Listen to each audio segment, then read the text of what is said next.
দেখো মাংস,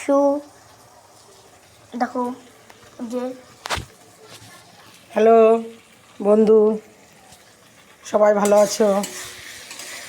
আমরাও ভালো আছি। সারাদিন কাজ করে এসেছি, এই যে রান্না বান্না করছি। এখন বাড়ি ফিরলাম, দিয়ে রেস্ট নিয়ে রান্না করছি। এই যে মাংস রান্না করব, লুচি করব। এই যে লুচি কেটে রেখেছি। এসে এসে একটু শরীর খারাপ লাগছিল, ঘাড়ে ব্যথা করছিল, দিয়ে এখন একটু ঠিক হয়ে গেলাম, একটু শুয়েছিলাম। কী করবো, কষ্টের জীবন, সুখ দুঃখের সাথেই তো বাঁচতে হবে। যার জন্য হয়েছে তোমার এই ছেলে বললো, মা একটু মাংস রুটি করো, তাই একটু মাংস লুচি করছি। তোমরা সবাই ভালো আছো? সবাই ভালো থাকো।